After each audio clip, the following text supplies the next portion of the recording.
En esta ocasión vamos a resolver la tarea 4 de la práctica 2 de funciones escalares.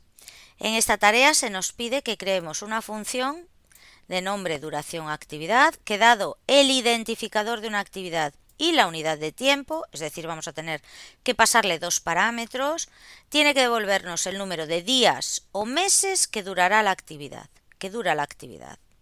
Acordaros que en la tabla de actividades teníamos la fecha de inicio y la fecha de fin. Vamos a comprobarlo. La base de datos es Sociedad Cultural y vamos a hacer un select asterisco from actividades para verificar que tenemos una fecha de inicio, data ini, y una fecha de fin. Bien. Vamos, como siempre, primero a comprobar si la función ya existe en la base de datos con la función predefinida ObjectID. Ponemos el nombre de la función y el tipo de objeto al que le queremos preguntar a la base de datos si existe en la misma. Acordaros que si es una función escalar como este caso, tenemos que poner fn. ¿Por qué es una función escalar? Porque va a devolver un tipo de dato que no es tabla. Va a devolver el número de días o meses que duraría la actividad. Un tipo de dato numérico. Bueno, pues entonces, como es escalar, ponemos fn y si existe, es decir, si el identificador de objeto no es nulo, lo que hacemos es borrar la función. Bien. Ahora, acordaros que tenemos que poner go siempre antes del create. Creamos la función. Como nos dice en el enunciado, tenemos que proporcionar dos parámetros. Por un lado, el identificador de la actividad y por otro la unidad de tiempo. Ahora que ya necesitamos el PDF porque tenemos los enunciados de cada uno de los apartados copiados en el Management Studio, podemos maximizar. Bien, entonces tenemos por un lado el identificador de la actividad y por otro la unidad de tiempo, que pueden ser días o meses, que nos dicen un poco más abajo en el enunciado que tenemos que pasarle o bien la palabra días o bien la palabra meses. Por lo tanto, primero tendremos que pasar el identificador de la actividad, que si os vais a la tabla veréis que es de tipo int. Bueno, yo en este caso le voy a llamar idActi int y luego voy a tener otro, duración, que si os fijáis, la duración le tengo que pasar la palabra días o la palabra meses. La más larga de las dos sería 1, 2, 3, 4, 1, 2, 3, 4, 5. Un varchar de 5, ¿no? Bien. Por lo tanto, varchar de 5. Esos son los parámetros de entrada. En este caso, esta función tiene esos dos parámetros. ¿Pero qué va a devolver? Bueno, pues vamos a poner, por ejemplo,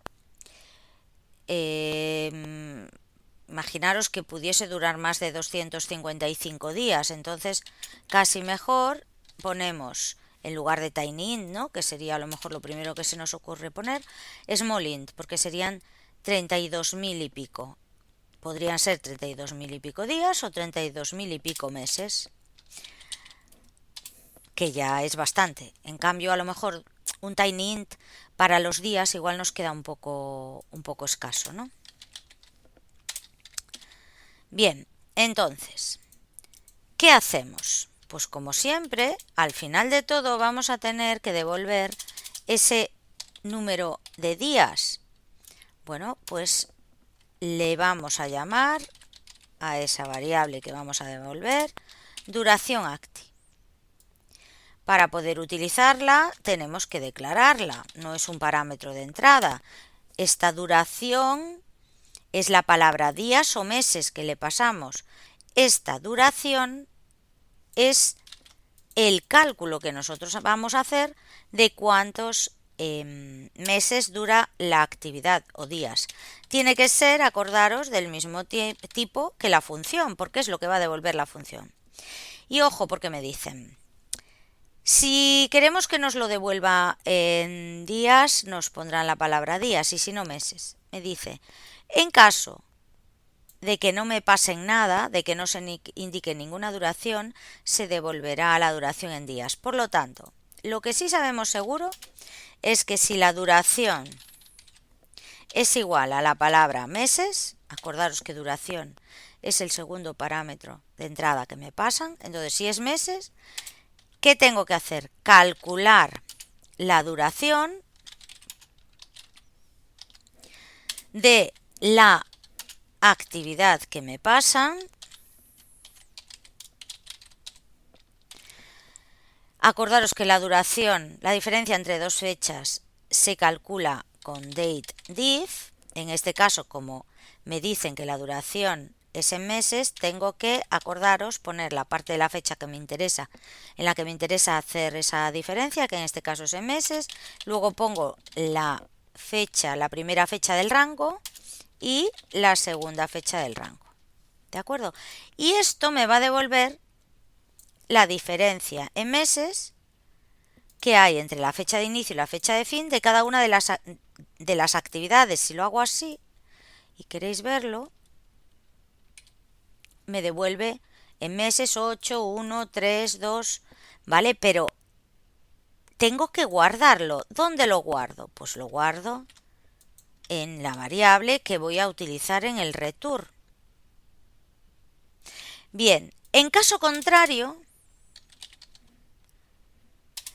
ya no pregunto si me han pasado días, porque ¿qué me pueden pasar? ¿Días u otra cosa? Bueno, en caso de que no se indique ninguna duración, se devolverá la duración en días. Por lo tanto, copiamos este select, podríamos comprobar si es nulo o no es nulo, pero lo vamos a resolver de tal manera que en la duración venga cualquier otra cosa que no sean meses.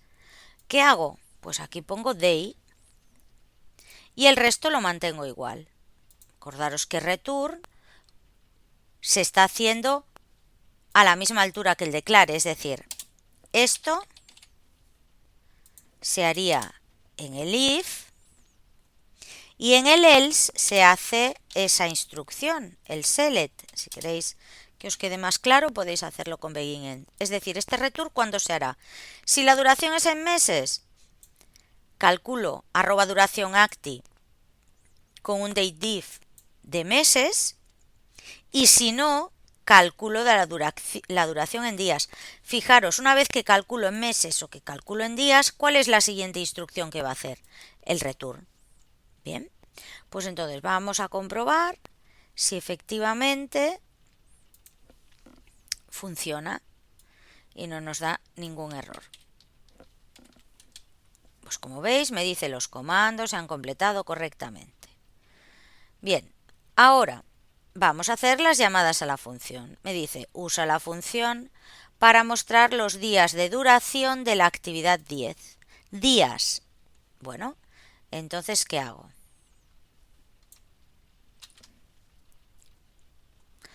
Pues tengo que, lo voy a hacer directamente con un print, no me dicen qué tipo de mensaje tengo que utilizar, pero hago print y ahora, ¿qué pongo como primer parámetro? 10, que es la actividad, y como segundo tengo que poner la palabra días. Bueno, ejecutamos y me devuelve 242. Podríamos poner la duración en días es y hacer un convert, es decir, en lugar de esto podríamos hacer un mensaje un poquito más elaborado poniendo print la duración de la actividad 10 es de, aquí pondríamos convert varchar, en este caso 32.000 de 6, y aquí lo veis, vamos a poner aquí más y aquí ponemos días. Vamos a dejar aquí un espacio, ahí ya hemos puesto espacio. Si lo hacemos, nos tendría que salir ahora la duración de la actividad 10 es de 242, como tenéis ahí, días. Vamos a comprobarlo. La duración de la actividad 10 es de 242 días. Vale. Bien. Ahora me dicen que haga lo mismo, pero en meses. Bueno, pues podemos repetir lo mismo. Pero ahora aquí, en lugar de poner días, pondríamos meses, si lo hacemos de esta segunda manera. Y aquí pondríamos meses en el texto también. Aquí lo mismo, meses. Si lo hacéis de esta primera manera, ejecutamos, os devuelve 8. Y si comentamos esto y lo hacemos con la segunda, nos devuelve 8 también. Pero la frase es el mensaje es un poquito más elaborado. Bien. Ahora me dice, usa la función para mostrar. Ahí ya empiezan a pedirme más datos. El nombre y los días de duración de todas las actividades de la base de datos. Bueno, como tengo que coger todas las actividades de la base de datos, tendré que ir a la tabla actividades. Tengo que coger el nombre y la duración en días de las actividades. Por lo tanto, voy a coger esto de aquí, que es la función con la llamada pasándole días, pero ojo, ahora aquí ya no va a poner 10, ¿qué tengo que poner? El identificador de la actividad que esté tratando en ese momento. ¿Y cómo le voy a llamar a la columna? Días, duración. Además me dice que deben aparecer en orden alfabético, así que order by nome. Fijaros, ¿qué hace realmente la consulta? Primero coge la tabla de actividad, la carga en memoria y después va cogiendo uno a uno el nombre de la primera fila y el resto de datos de la primera fila. ¿Qué valor tiene el identificador? Pues tiene, si os acordáis, eran las actividades 10, 20, 30 y 40. Pues va a coger la 10 y nos va a mostrar la diferencia en días, es decir, los días que dura esa actividad. Y así lo va a hacer para cada una de las filas, para cada una de las actividades. Y lo tenemos que ordenar en orden alfabético. Como veis, me sale el nombre y los días de duración. 61, 28, 242 y 92. Ordenados alfabéticamente. ¿Vale? Ahora me dice que tengo que devolver identificador, nombre y duración de las actividades que duran más de un mes. Aparecerán primero las actividades que duran menos meses. Bueno, vamos a reutilizar esta select y vamos a añadirle lo que nos piden aquí. Me piden identificador, el nombre y la duración en meses, pero si yo lo dejo así, me va a devolver todas las actividades. Pero me dice que solo para aquellas que duran más de un mes. Bueno, acordaros que el where se hace antes que el select. Yo aquí no puedo poner where días duración mayor que 1 porque me daría un error. Tengo que coger la llamada a la función, ponerla en el where y aquí decirle que ese valor, o sea, que se quede solo con las que cumplan que este valor es mayor a 1. Y tengo que, perdón, aquí vamos a cambiar y en vez de días tenemos que poner meses, ¿no? Y ahora sí que en la ordenación, como el select ya se ha hecho, puedo utilizar el alias de la columna, sin necesidad de poner toda la función, la llamada a la función. Como veis, me aparecen estas tres porque repostería, vamos a comprobarlo, vamos a ver, repostería veis que dura un mes. Por lo tanto, tiene sentido que me salgan las otras que duran más de un mes. Veis que en esta tarea tenemos el uso de la función en el where, el uso de la función en el select y el uso de la función en un print, poniendo directamente el número o pasándole la columna con el valor correspondiente. Y esta sería la solución para la tarea 4 de la práctica 2 de funciones escalares.